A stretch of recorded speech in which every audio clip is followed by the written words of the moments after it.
sight I can remember ever seeing.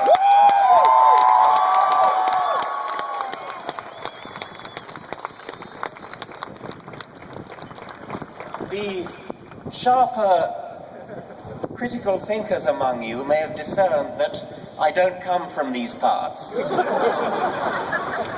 I see myself as an emissary from a benighted country that does not have a constitutional separation between church and state. Indeed, we don't have a written constitution at all. We have a head of state who is also the head of the Church of England. The church is deeply entwined in British public life. The American Constitution is a precious treasure, the envy of the world. The First Amendment to the Constitution, which enshrines the separation between church and state, is the model for secular constitutions the world over and deserves to be imitated the world over.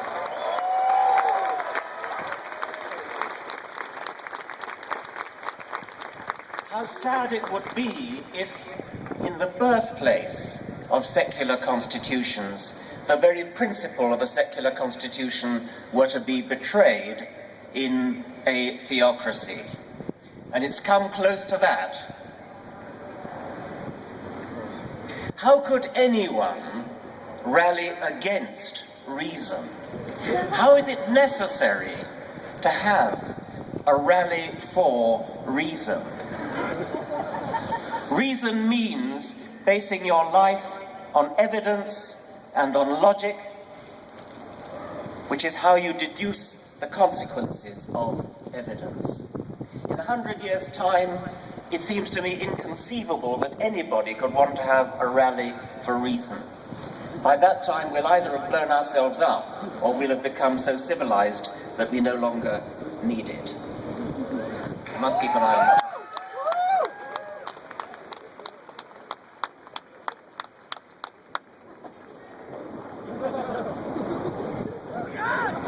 When I was at school, we used to sing a hymn.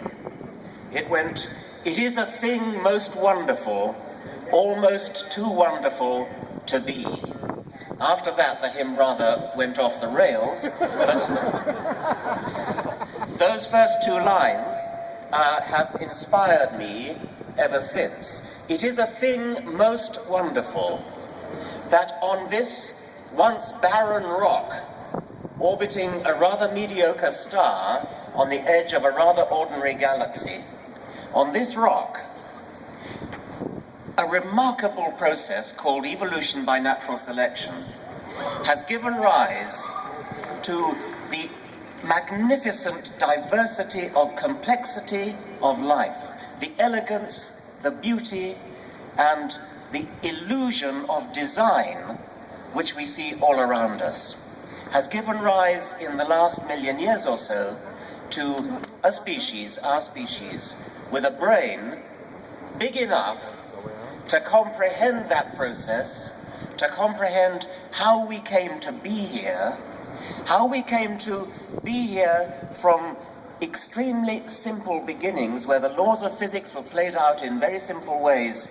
The laws of physics have never been violated, but the laws of physics are filtered through this incredible process called evolution by natural selection to give rise to a brain which is capable of understanding the process, a brain which is capable of measuring the age of the universe between 13 and 14 billion years, of measuring the age of the Earth between 4 and 5 billion years, of knowing what matter is made of, knowing what we are made of atoms, brought together by this mechanical, automatic, unplanned, unconscious process, evolution by natural selection. That's not just true, it's beautiful.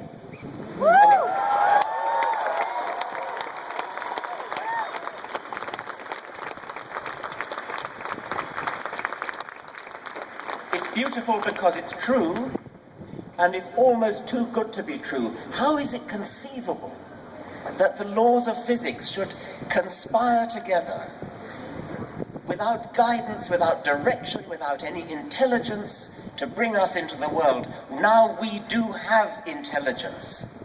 Intelligence comes into the world, comes into the universe late. It has come into the world through our brains and maybe other brains in the universe.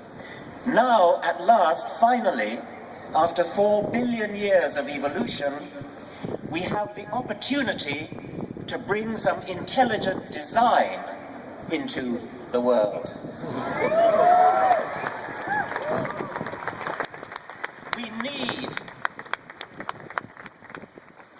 We need intelligent design. We need to intelligently design our morals, our ethics, our politics, our society. We need to intelligently design the way we run our lives, not look back to scrolls. I was going to say ancient scrolls. They're not even very ancient.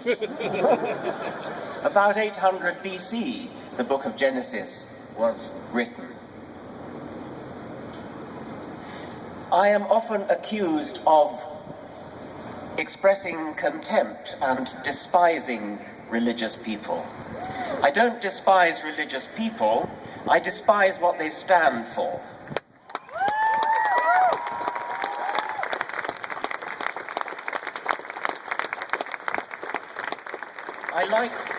I like to quote the British journalist Johann Hari,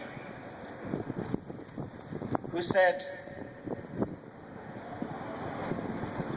I have no contempt for you, I have so much respect for you that I cannot respect your ridiculous ideas.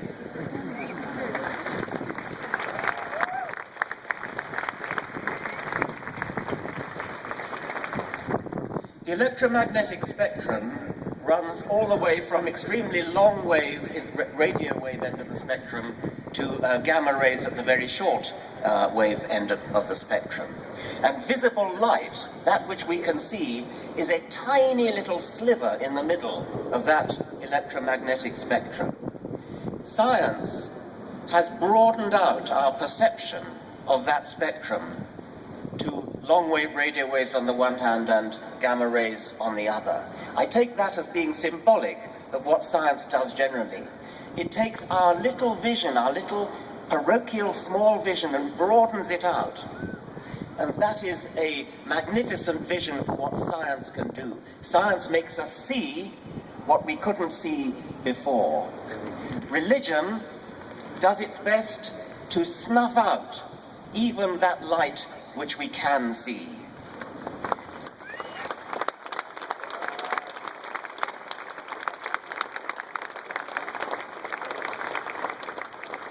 So we're here to stand up for reason, to stand up for science, to stand up for logic, to stand up for the beauty of reality and the beauty of the fact that we can understand reality. I hope that this meeting will be a turning point. I'm sure many people have said that already. I like to think of the physical analogy of a critical mass. There are too many people in this country. There are too many people in this country who have been cowed into fear of coming out as atheists or secularists or agnostics. We are far more numerous than anybody realizes.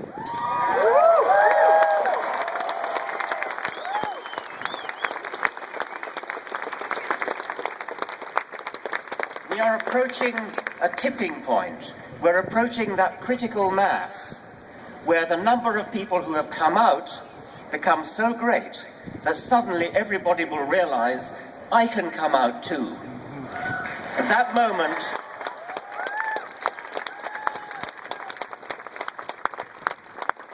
moment is not far away now, and I think that with hindsight, this rally in Washington will be seen as a very significant tipping point on the road.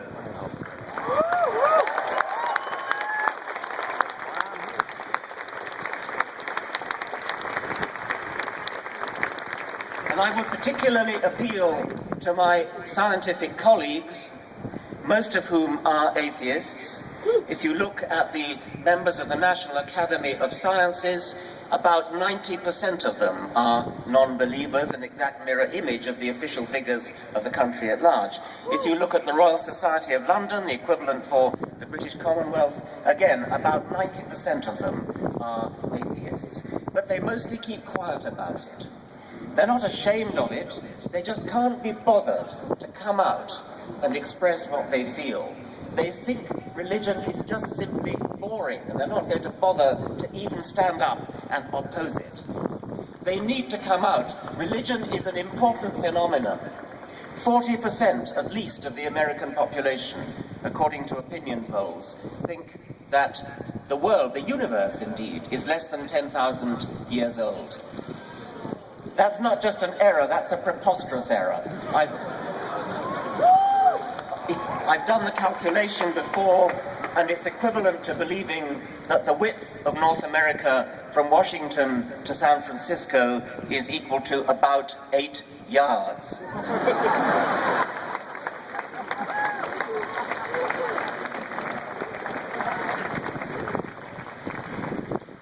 I don't know that I believe that 40% figure.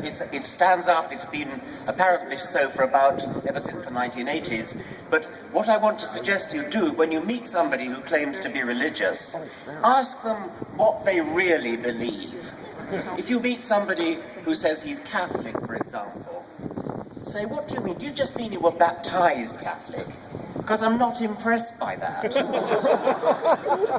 We just ran a poll, my foundation in Britain just ran a poll in Britain in which we took those people who had ticked the Christian box in the census, and by the way, that figure has come down dramatically. We just took the people who ticked the Christian box, and we asked them, why did you tick the Christian box? And the most popular answer to that question was, oh, well, I like to think of myself as a good person. Well, we all like to think of ourselves as good people.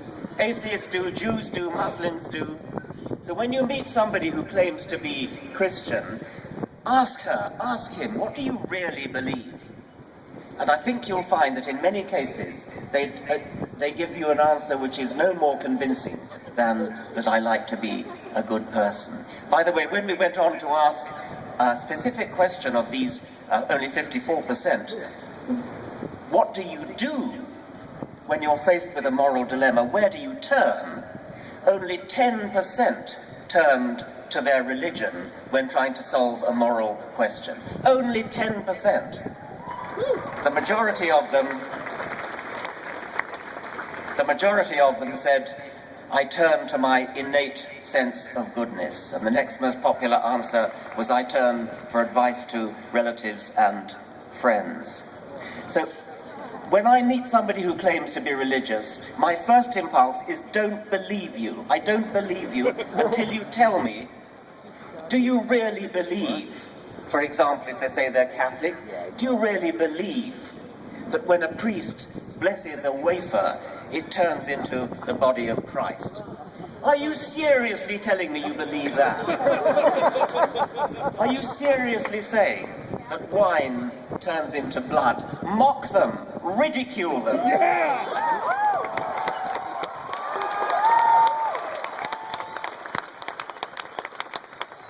In public. Don't fall for the convention that we're all too polite to talk about religion. Religion is not off the table. Religion is not off limits.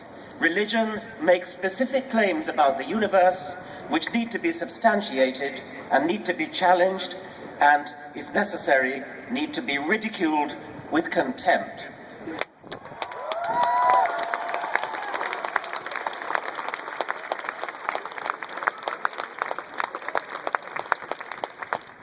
I want to echo what my colleagues from the Richard Dawkins Foundation have said. I am an outsider, but we're well staffed in America, and we're going to spread the word along with our colleagues in other organizations throughout the length and breadth of this land which is the fountainhead, the birthplace of secularism in the world. And as I said before, let's let that tradition down. Thank you very much.